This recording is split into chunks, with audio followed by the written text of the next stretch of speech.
নমস্কার বন্ধুরা, Sunday with Shashwati চ্যানেলে আমি শাশ্বতী আবারও একটা রবিবারের দুপুরে আপনাদের সকলকে স্বাগত জানাই। আজ আমার গল্পের ঝুলিতে থাকছেন ছোট বড় সকলের প্রিয় লেখিকা লীলা মজুমদার। আজ নিয়ে এসেছি অনেক দিন পরে একটি ভূতের গল্প।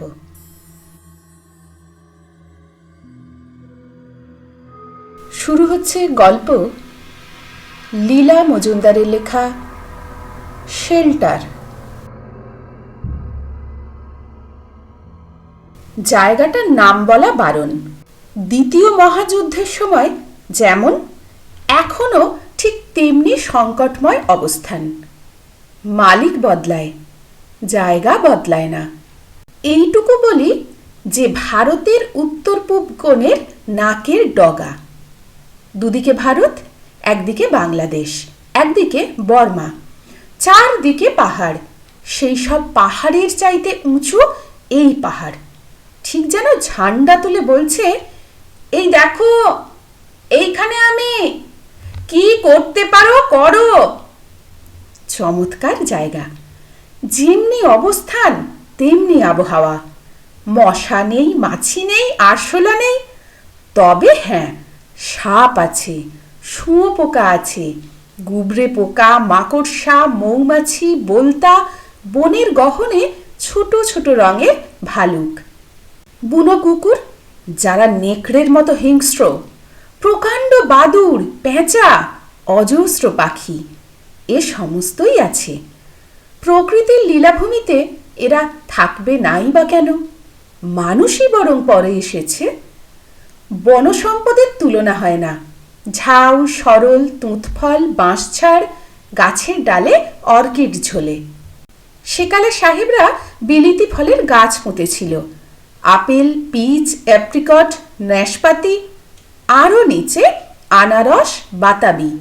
তাছাড়া বাজারে বিদেশি জিনিস উপচে পড়ছে, খদ্দেরে গম গম করছে।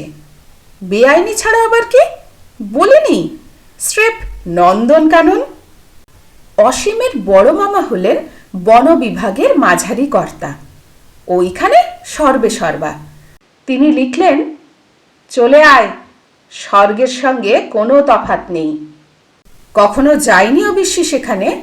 আমার কোয়ার্টারটাও একটা ঐতিহাসিক ব্যাপার। অল্প দিনের মধ্যেই হয়তো স্বর্গীয় হয়ে যাবে। দেখতে চাস তো এই বেলা আয়। তাছাড়া চারদিকটা রহস্যে গজগজ করছে। নেহাত আমার সময় নেই। তোর শ্যামরতনদা এলে হাতে চাঁদ পাবেন। তাকেও আলাদা লিখছি। মোট কথা, দুজনে চলে আয়।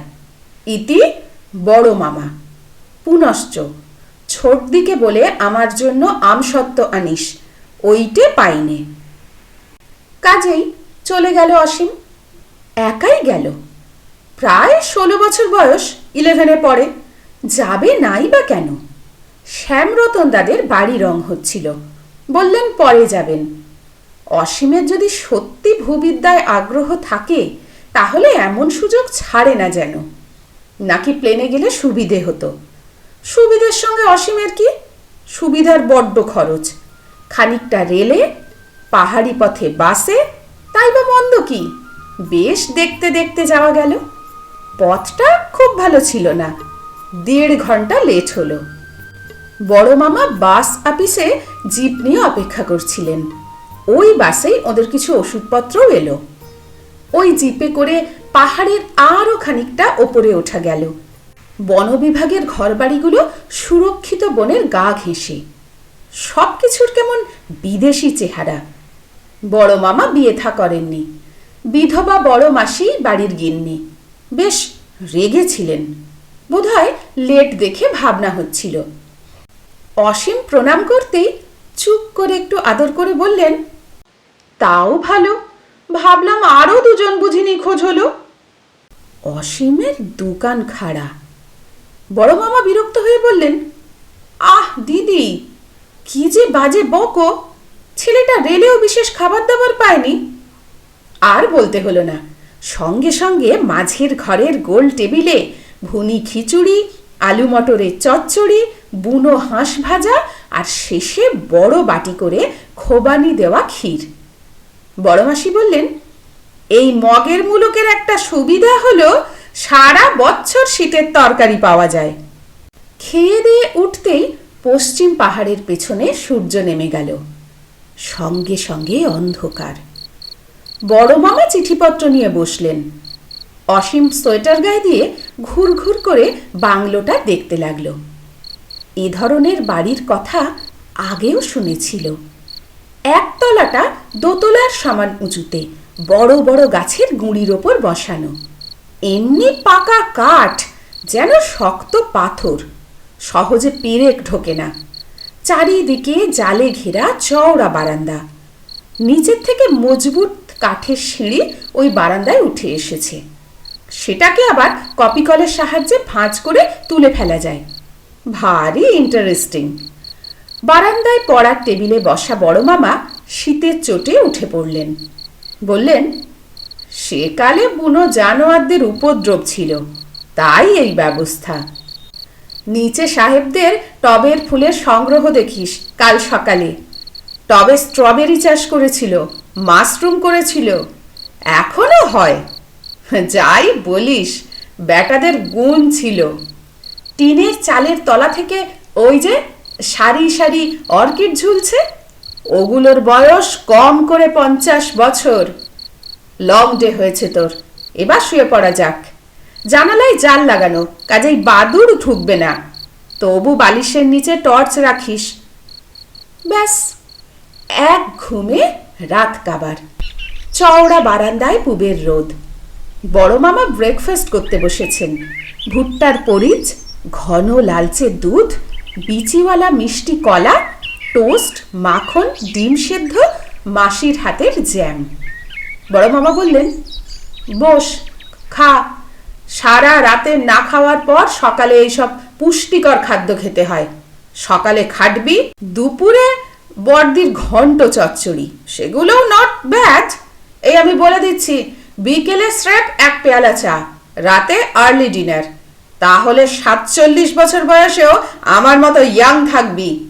এই বলে সত্যি সত্যি নিজের বুকে গুম গুম করে দুটো কিল বসিয়ে দিলেন। কাজে যাবার আগে বলে গেলেন, সকালে বাড়ির চারদিকটা ঘুরে দেখিস। লাঞ্চের পর সংরক্ষিত বনে নিয়ে যাব। আমার টবি কুকুরটাকে সঙ্গে নিস, পথ হারালে খুঁজে দেবে। এই বলে একটা টাট্টু ঘোড়া চেপে পাহাড়ের পথ দিয়ে অদৃশ্য হয়ে গেলেন। দুজন লোক সঙ্গে গেল। বড় মামা চোখের আড়াল হতেই মাসি বললেন, তাই বলে শেল্টারের দিকটা যাস না যেন। অসীম অবাক হলো। শেল্টার? সে আবার কি বড় মাসি? মামু তো কিছু বললেন না। তা বলবে কেন শুনি? বললেই তো সেখানে ছুটবি। যার কথা অজানা তাকে তো আর কেউ দেখতে যায় না। চালাক কম নাকি ওই ছেলে? কিন্তু আমিও বলি, যাস নে বাপু। সব জিনিসই দেখা ভালো, যাব নাই বা কেন? আরে সাপ খুব কত, আর তার চেয়েও খারাপ জিনিস আছে। তাছাড়া পথও চিনিস না, কেউ যায়ও না ওদিকে। একা তো নয়। একা তো যাচ্ছি না, টবি সঙ্গে যাচ্ছে। মাসি চটে গেলেন। পুরুষ মানুষদের ভালো কথা বলা কেন?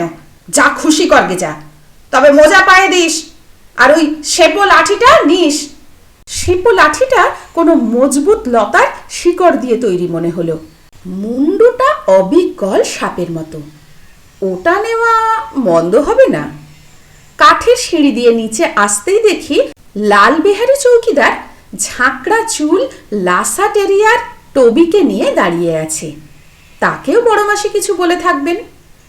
টবির বকলস থেকে চেন খুলে অসীমের হাতে দিয়ে লাল বেহারি বলল, একতলার টবের বাগান, অর্কিড, সামনের বাগানের বিলিতি ফুল গাছ দেখে যান। গোড়ায় সাহেবরা লাগিয়েছিল। বছরে বছরে তার বিচি থেকে মালি নতুন চারা তোলে। ওই মালিকেও সাহেবরা ট্রেনিং দিয়ে গেছে। তখন গাছে জল দেনেওয়ালা ছোকরা ছিল, এখন গোপ পেকেছে। তবে ফুল বাগানে কারো ঘোড়া পছন্দ করে না। বাস্তবিকই তাই। মাথায় 4.5 ফুট, পাকা দড়ির মতো চেহারা মালির। বাগান থেকে অসীমকে তাড়াতে পারলে বাঁচে। ওরই মতো চেহারা আরেকটা লোকও ছিল। সে বলল, এখানে কেন? যাও না ওপরে, শেল্টার দেখে এসো। জব্বর জিনিস। ওইখানে সাহেবরা শেষ ঘাঁটি করেছিল। সবাই বলতো তোজি পল্টন নিয়ে এই এলো বলে বোমা পড়বে, সব তছনছ হবে। সাহেবরা তখন জিনিসপত্র নিয়ে ওই শেল্টারে গিয়ে উঠল। অসীমের বেজায় কৌতূহল। গেছো নাকি তোমরাও ওখানে? বলো না কি ব্যাপার। বুড়ো তো তাই চায়, তড়বড় করে এগিয়ে এসে বলল, চলো তোমায় এগিয়ে দিই। যাইনি আবার ওখানে, দিনে 40 বার যাওয়া আসা করতে জান বেরিয়ে যেত। ঘড়ি ঘড়ি বোতল লাও, সোডা লাও, মুরগির রোস্ট লাও। ক্লাস 6 অবধি পড়েছিলাম তো, ইংরেজি সড়গড় ছিল। আমাকেই সব বলতো। হরকুমালির পিঠে জিনিস চাপিয়ে নিয়ে আসতাম। তুমি এখানে কি করতে? পল্টন ছিলে নাকি? মংলু লোকটার কি হাসি। আমি লিখতে পড়তে জানি, আমি পল্টনে যাব কেন? তাছাড়া ওই গোলাগুলির মধ্যে যেতে লামা মানাও করেছিলেন। আমি এখান থেকে রসদ জোগাতাম, নিচে বাবার দোকান ছিল, হিসেবও রাখতাম। এখনো পেনশন পাই মিলিটারি থেকে, নিচে দোকানদারিও করি, কিন্তু কথা বলবার লোক পাই না, তাই ওপরে আসি। আরো উঠবে নাকি? অসীম অবাক হলো। সে কি, শেল্টারে যাব না আমরা? বুড়ো থমকে দাঁড়ালো। ও বাবা, আমি যাচ্ছি নে, আমার পায়ে গুপো আছে। শেল্টারে দেখবার আছেটাই বাকি। পাহাড়ের গায়ে একটা গুহা, তার ধারে পাথর কেটে কেটে তাক করা, লোহার কড়ি বর্গা দিয়ে ছাদে ঠেকা দেওয়া।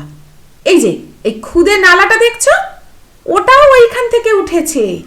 ঝোপে ঝাড়ে গুহার মুখ এমনি আড়াল করা যে উড়োজাহাজ থেকেও কিছু মালুম দেয় না। সবার কি ভয়, ওই নেতাজি আসছে লক্ষ লক্ষ জাপানি আর বন্দুক বোমা নিয়ে। উপরে উড়োজাহাজ, ডাঙায় সেপাই আর স্নাইপার। ওরা জাদু জানতো, তা জানো? বনের মধ্যে একবার ঢুকলে বেমালুম নিখোঁজ হয়ে যেত।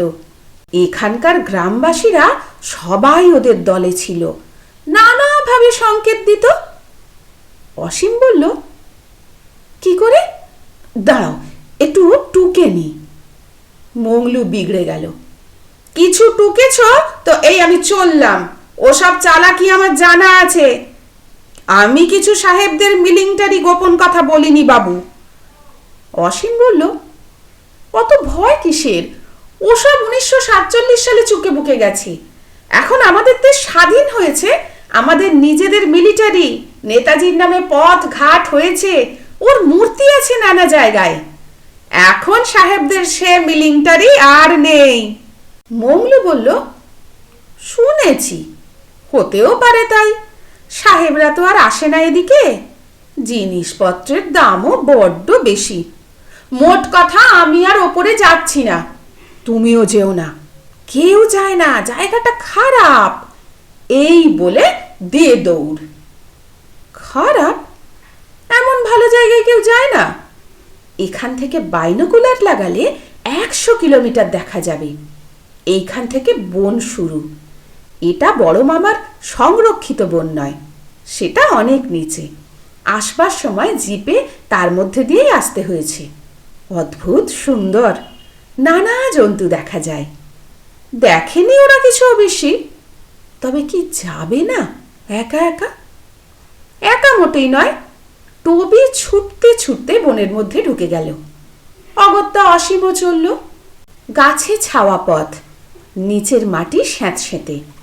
গাছের গায়ে বুড়োদের দাড়ির মতো লাইকেন। 1 হাত চওড়া আধখানা থালার মতো ব্যাঙের ছাতা। আড়ালে খুদে ঝর্ণা লাফিয়ে নামছে। সব সময় কানে আসছে একটা ঝরঝর শব্দ। দেখা যাচ্ছে না। পায়ে চলা পথে আগাছা হয়েছে। কেউ যায়নি এ পথে হয়তো 40 বছরের বেশি। খোলাখুলি না বললেও মনে হয় এদের সব অশরীরীদের ভয়, স্রেফ ভূতের ভয়। তা এখানে কেন? এখানে তো আর ঝাঁকে ঝাঁকে নির্দোষ লোকদের কেউ মারেনি, যে ছায়া হয়ে ফিরে আসবে। কিন্তু টবিও একটু রোদ দেখে শুয়ে পড়ল। শ্যামরতনদা এরকম কথা শুনলে চটে যান, বলেন, তাই যদি বল কোন জায়গাটাতে ভূত নেই শুনি? ভূত অর্থাৎ মরা মানুষের আত্মা, তাদের শরীরগুলো তো সব পঞ্চভূতে মিশে যায়, তা সে পোড়াও আর পোঁতো যাই করো। জানো নিশ্চয় বস্তুর এক কণাও নষ্ট হয় না, আগেও যতখানি ছিল পরেও ততখানিই থাকে, বরং বাড়ে বলতে পারো, কারণ মহাকাশ থেকে সারাক্ষণ ঝুরঝুর করে মিহি বস্তুর গুঁড়ো অদৃশ্যভাবে পড়ছে তো পড়ছেই। শরীরের ধ্বংসাবশেষ নষ্ট হয় না, আর শরীরটাকে বাঁচিয়ে রাখতো যে শক্তি, তাকে আত্মাই বল কি যাই বল, সে ফুরিয়ে যায়। এ কি একটা কথা হলো? থাকবেই তো, চারদিকে গিজ গিজ করে থাকবে, হয়তো মিলে গিয়ে একটাই বিরাট আত্মা হয়ে থাকবে। তাই বলে তাকে ভয় পাবি? তুই তাকে না ঘাটালে সে কিছু বলেও না করেও না, তোর সহযোগিতা ছাড়া কিচ্ছু হয় না।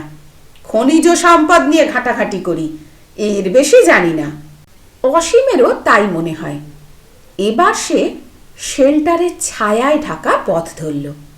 থাক পড়ে টবি, ভূতের ভয় না আরো কিছু, স্রেফ কুড়েমি। সাবধানে উঠতে হচ্ছিল। পথের ওপর গোল গোল নুড়ি ছড়ানো, পা হরকাবার ভয়। হয়তো কোনো কালে ছোট ঝর্ণাটা এই খাতে বইত, তারই নুড়ি, নয়তো মিলিটারি সাহেবরা ইচ্ছে করে ছড়িয়ে রেখেছিল যাতে কেউ এলে বেশ জানান দেয়। শত্রুরা যদি সত্যিই পাহাড় ভেদ করে বর্মা থেকে এসে হাজির হয়, এই শেল্টারটি হবে সাহেবদের শেষ আশ্রয়। কে জানে, এর মুখটা বন্ধ করার কোনো উপায় থাকাও অসম্ভব নয়। এই সব ভাবতে ভাবতে অন্যমনস্কভাবে কখন পথের শেষে পৌঁছে গেছে অসীম নিজেই টের পায়নি। সামনে একটা স্বাভাবিক পাথরের দেয়াল, সেখানেই পথ শেষ। তাহলে শেল্টারটা কোথায় গেল? উচিত ছিল পাথরের দেওয়ালের আড়ালে একটু উঁচুতে ঢুকবার রাস্তা করা, পাথরের খাঁজে দূরে দেখার জন্য লুক আউট রাখা। এই কথা ভাবতে ভাবতে ক্যাম্বিসের জুতো পরা পা পাথরের খাঁচে খাঁচে রেখে অসীম উঠে পড়ল। বেঁচে থাক অযোধ্যা পাহাড়ের ট্রেনিং। ওই উঁচু পাহাড়টা একটা স্বাভাবিক দেওয়ালের মতো, ঠিক যা অসীম মনে করেছিল। ওতে ছোট ছোট ফাঁক আছে, অনেক দূরে দেখা যায়, বন্দুকের নলও যায়। ওপরে লতা গাছ একটা ছাদ তৈরি করে রেখেছে, জঙ্গুলে ছাদ, প্রায় 40 বছরে যতটা হয়। পাথরের আড়ালে শেল্টারের মুখ, হঠাৎ দেখলে মনে হবে স্বাভাবিক।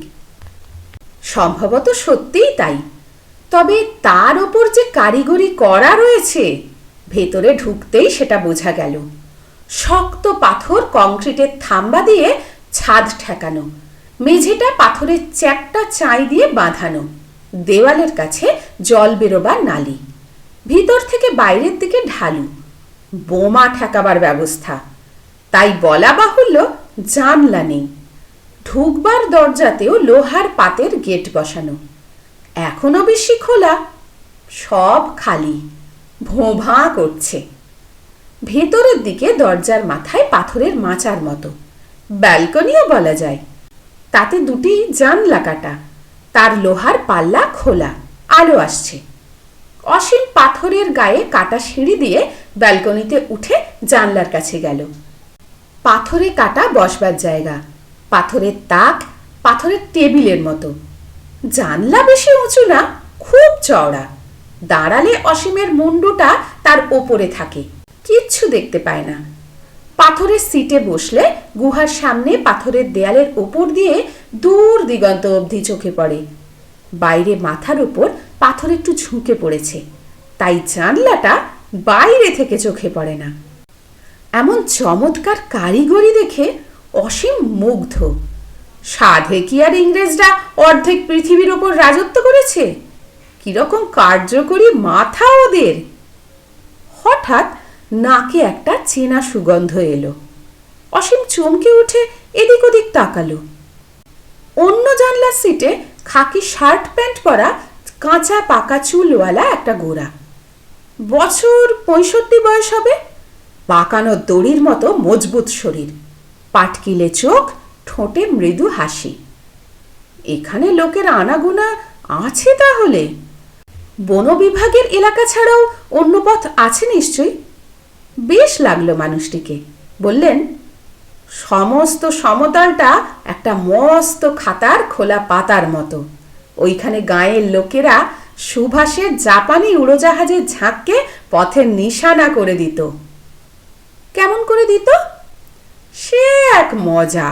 চারিদিকে মিলিটারি গিজগিজ করছে, তারই মধ্যেখানে কাপড় কেচে ধোপারা একটা তীরের আকারে কাঁচা কাপড় শুকোতে দিত। যেদিকে ব্রিটিশ সৈন্যরা আছে সেদিকে তীরের ফলা। তবে এই শেল্টারের কথা কেউ জানত না। এ বড় গুজ্জ ব্যাপার ছিল। ছাদ অবধি বোমা বারুদ গোলাগুলি জমা করা থাকতো। এ আমি নিজের চোখে দেখেছি। অসীম অবাক হলো। তবে হতেও পারে। লোকটির হয়তো তখন 25 বছর বয়স ছিল। পাইপে 2-4টে টান দিয়ে ভক ভক করে ধোঁয়া ছেড়ে বললেন, অবশ্যই এভাবে পারেনি সুভাষ, অন্যভাবে জিতেছিল। ব্রিটিশ রাজ পাত্তাড়ি গুটিয়েছিল শেষ পর্যন্ত। আমাকেও গা ঢাকা দিতে হয়েছে সেই স্তক। অসীম বলল, কেন? লোকটি হাসলেন। ওদের নুন খেয়েছি, বিশ্বাসঘাতকতা করতে তো আর পারা যায় না। খবর সরবরাহ করতাম। সবাই জানতো খ্যাপা বিশুবাবু ওষুধ বিক্রি করে। লোকের মন ভাঙাবার জন্য মেলা টাকা দিয়েছিলেন স্টিল ওয়েল। তার নাম শুনেছ বোধ হয়। বীরত্বের আদর্শ ছিলেন, এ কথা 100 বার বলবো। অকালে মরেও গেলেন। বীরেরা বেশি দিন বাঁচে না। আমারও মাজা ভেঙে গেল। লড়াই শেষ হলে দেখি লক্ষ লক্ষ টাকা আমার হাতে রয়েছে। অসীম তো হাঁ। টাকা কোথায়? ওই তো তোমার মাথার ওপর পাথরের ওই ওই কুলুঙ্গিটা একেবারে ভেতরে। কেউ ওর খোঁজ পায়নি। আপনি নিয়ে নিলেন না কেন? ওর তো দরকার ছিল না। মানুষটি যেন আকাশ থেকে পড়লেন। যুদ্ধে যে জয়ী হয় এসব তার প্রাপ্য, দেশের প্রাপ্য। আমাকে দেশের প্রতি বিশ্বাসঘাতক বলতে পারো, কিন্তু একটু আদর্শবাদী আছি। খোলাখুলি মুখ দেখাবার উপায় নেই আমাদের। তুমি এই কাজটি করে দাও। আছো কোথায়? অসীম বড় মামার কথা বলতেই তিনি খুশি হয়ে গেলেন। তবে তো ভালো কথা। খ্যাপা বিশুদা বললেই সে আমাকে চিনতে পারবে। বলবে তো? অসীম বলল, নিশ্চয়ই। ভারী ভালো ভদ্রলোক। কোথায় থাকেন, কি খান, কিছু জিজ্ঞেস করতে লজ্জা হলো। কথা দেওয়াতে ভারী নিশ্চিন্ত হলেন। সঙ্গে নিয়ে সমস্ত শেল্টারটা ঘুরিয়ে দেখালেন। কোথায় রসদ থাকতো, বিছানাপত্র, কাপড় চোপড়, ওষুধ, অস্ত্র সব দেখালেন।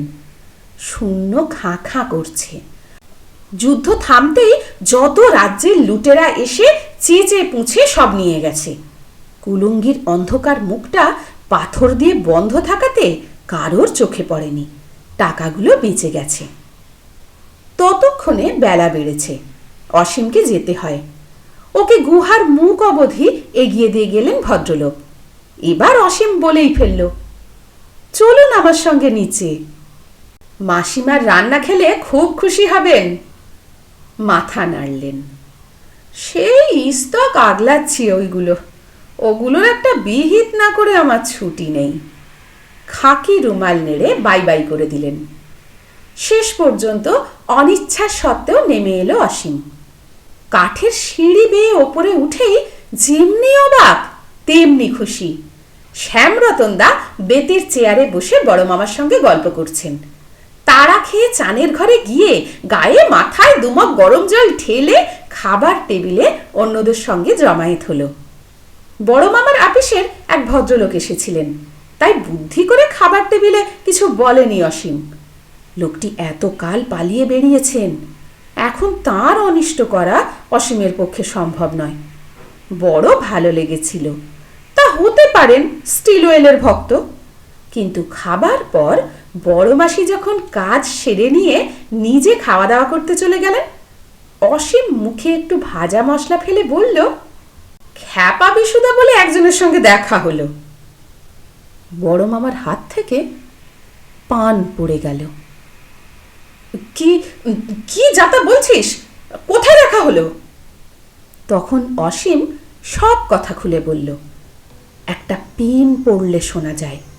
অসীম আরও বলতে লাগলো, উনি চান এই টাকা এনে দেশের কোনো কল্যাণ তহবিলে জমা দেওয়া হোক, নইলে ওর ছুটি নেই। বড় মামার মুখে কিছুক্ষণ কথা নেই।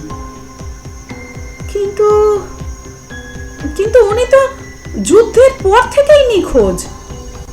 চিনতে তাহলে? কাষ্ঠ হাসি হাসলেন বড় মামা। বাহ, বিশুদাকে চিনব না? বাবার নিজের কাকা, যদিও সমবয়সী। সাহেবদের সঙ্গে ভিড়লেন, দেশের লোক ছিছি করত। এ আমার স্পষ্ট মনে আছে, যদিও তখন নিচের ক্লাসে পড়তাম।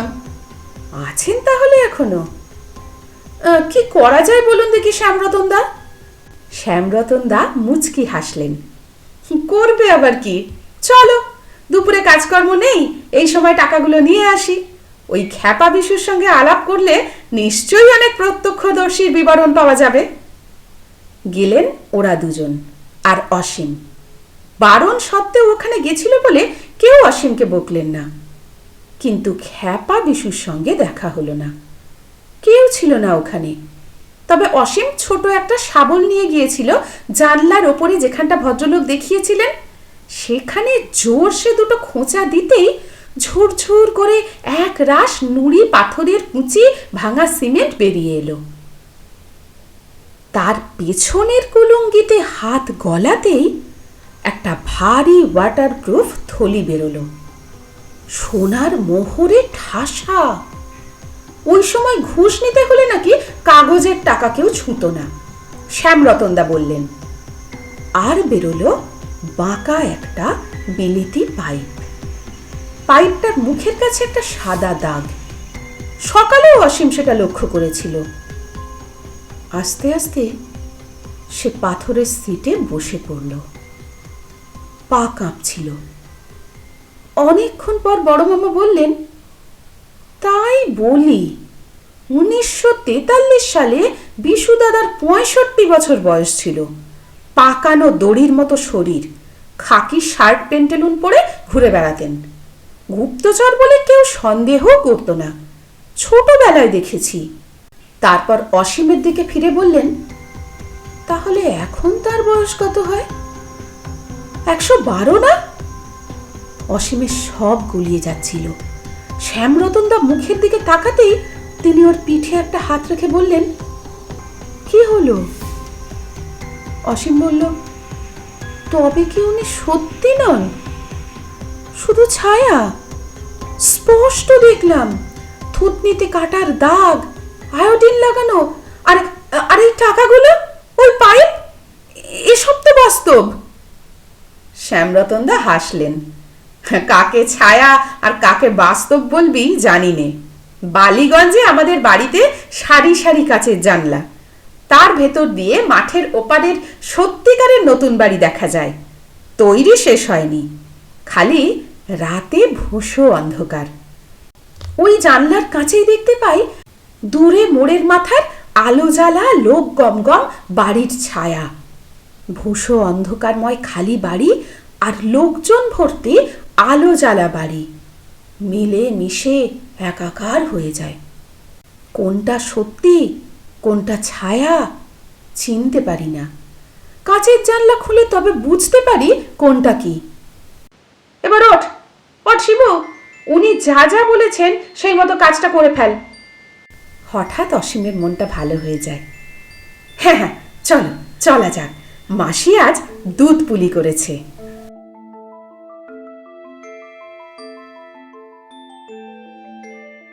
আজকের ভূতের গল্প আপনাদের কেমন লাগলো অবশ্যই কমেন্ট করে জানাবেন, কিন্তু ভালো লাগলে একটা লাইক করে দেবেন।